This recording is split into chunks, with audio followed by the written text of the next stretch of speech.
Hey there everybody, it's Mike DiLisio here with another review. Today I'm going to be taking a look at the game Fruit Picking from designer Junichi Shinda and publisher Korea Board Games. In Fruit Picking you are tending to and harvesting delicious fruits, all in the attempt to take them to market and gain the most victory points as a result. Let's head over to the table, I'll show you how the game sets up and plays, and then I'll come back here and give you my final thoughts.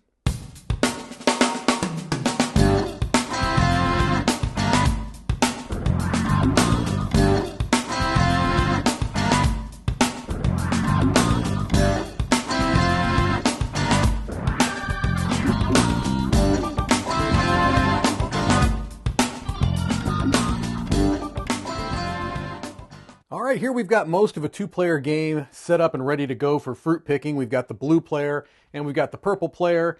Each have their own island board, which is recessed, as you might be able to pick up there.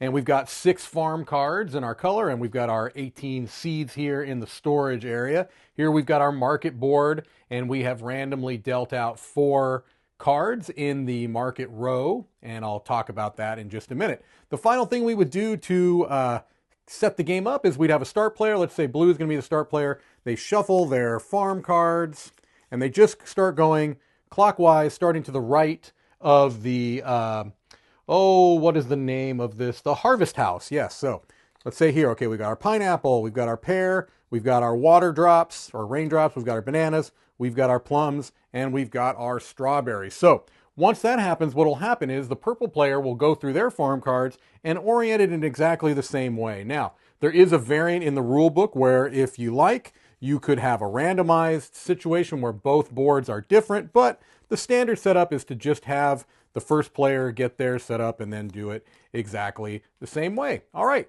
turns are very simple. Starting with the starting player, going clockwise, you've got a 2-phase aspect to your turn. The first thing you're going to do is plant seeds, but I got ahead of myself because the first thing you need to do after you've gotten this set up is you need to put a couple of seeds on the first 3 farm cards clockwise from the harvest house. So we should do this, and purple would do the same.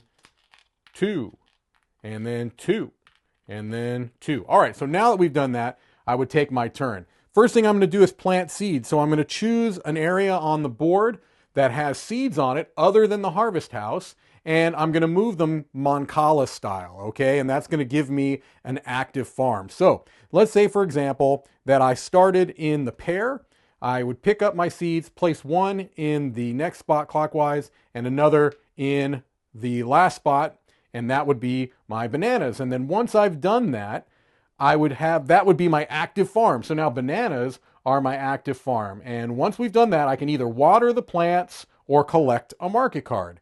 I don't have enough at this point to collect a market card because to do that, you need to spend seeds from your harvest house, and I have none. So what I'm going to be doing is watering this plant, this banana tree. And so what you do is you take a number of seeds from your storage and put them in that spot based on the number of fruits. So there are 2 bananas. I would take 2 seeds and place them on my active farm, which is the bananas there. All right, and that's it. The next thing that would happen is purple would go, and let's say that they started at the water drops and they put 1 here and 1 here, and now plums are their active farm and they would place 2 there. Okay, so the other thing that could happen is, let's say it came back to the blue player and now they start with the bananas and they would go 1, 2, and 3, and they ended in the harvest house. What that means is that they get to take another turn. So then maybe what I would do is I would start here from the water. 1, 2, 3, and now I would water this plant and add 3 to my strawberries. Okay, so how would you then, if you chose to, instead of watering a plant, wanted to take a market card? So let's say, for example, that on another turn, I had come and I had done this. I'd gone, well, I'm going to, just for the sake of, I'll show you this. So let's say I'd had a bunch of seeds that I had built up on my spot there, and now I wanted to get one of these cards. What you're going to do is you're going to look at the number of fruit that are depicted on the card, plus the modifier, if any, that are above it on the market board. So if I wanted to get these strawberries, it would cost me 3 seeds from my harvest house to pay for that. What would also happen is I would have to clear out from that spot. I would have to take anything that was on that spot and get rid of it, okay? But that would have to have been my active farm. So let's say I had ended on strawberries and now I wanted to get that card. What I would have to do is spend 3, because there's no modifiers. I would take those 3 seeds from my harvest house, place them in the storage, and then I'd have to clear out my strawberries too. All of those seeds would have to go back to the storage, and then I could take that card. These would slide down and a new one would come up.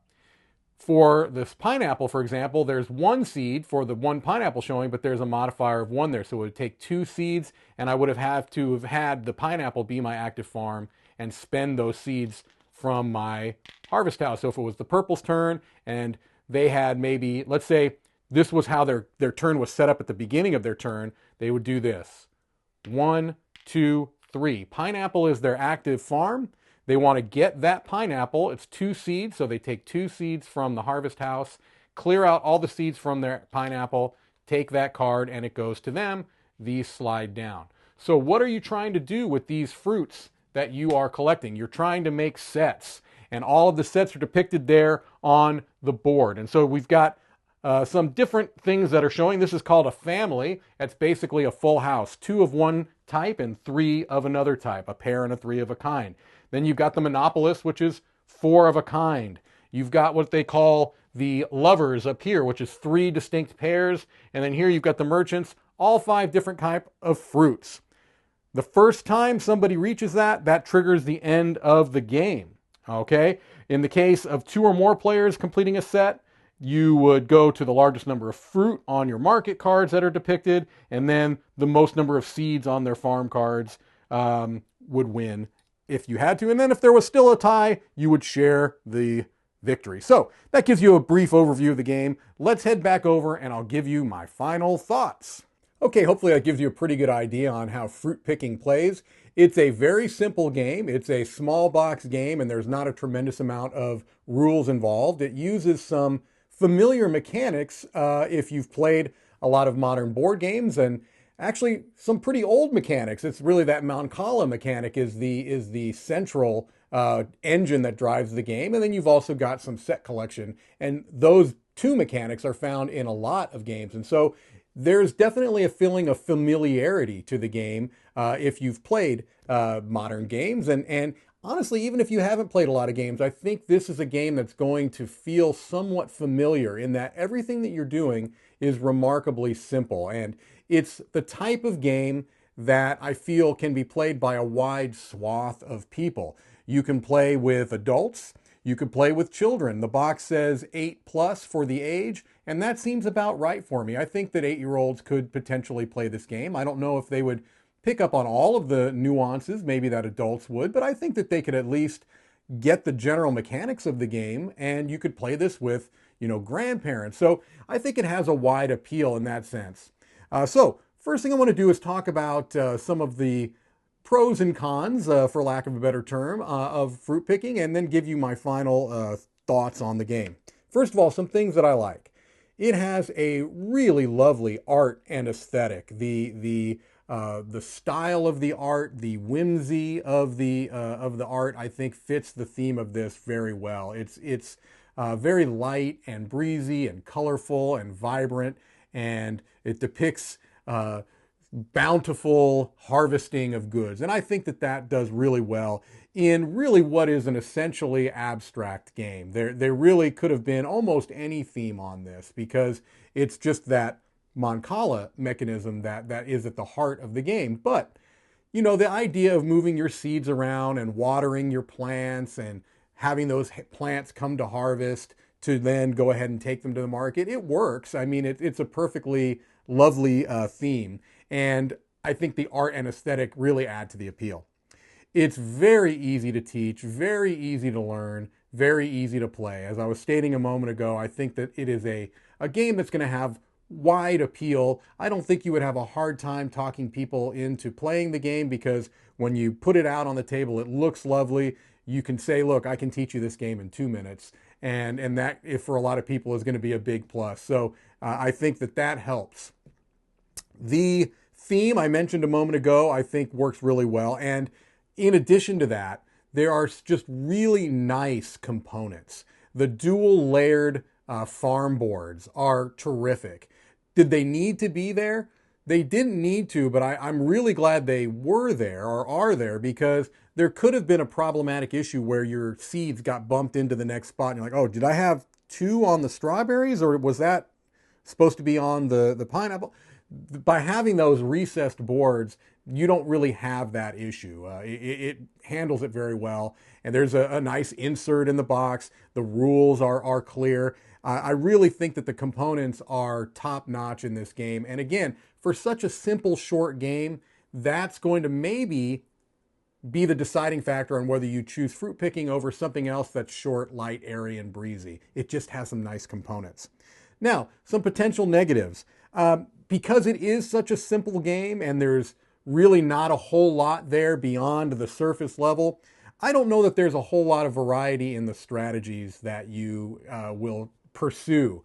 It really is a race. You're trying to get those market cards. You're trying to be the first to go for one of those particular sets, whether it's the full house or whatever. I believe it was called the family in this game, but it's really essentially get a race. Get those cards sooner than your opponents. You can see what other people are going for. Generally speaking, that's not going to be a huge surprise. And so the game is going to play out pretty similarly every time you play it. But that being said, it's such a short game, it's not a huge problem. The other thing is that there is a significant amount of luck involved in the game, as you might expect. The way that those market cards come out, the order that they come out, can be a huge, huge factor. If you are one strawberry card away from completing a set, and everybody knows that you're one strawberry card away from completing a set, and if it comes to you and there's no strawberry cards on that row, A, that can be frustrating, but B, if another strawberry card does come out, you have to be aware that other people are maybe going to take that or try to take it strictly to keep you from winning the game. So luck does play a pretty significant role. But as I said before with the strategy issue, it's such a short game that it really is not a huge problem, because you're not playing it for 2 hours and feeling that you've gotten bad luck and having a miserable experience because of that. So all of this being said, fruit picking is a light, airy, breezy game, easy to teach, easy to learn, wide appeal. While it's not going to be the deepest game in the world, and maybe not a game you come back to over and over again, it's easy to recommend it for a short, quick, lovely aesthetic game. I'm going to give fruit picking a 7 out of 10 and a seal of approval. If you feel that it looks interesting to you, you should definitely check it out. Thank you so much for your time as always, and have a great day.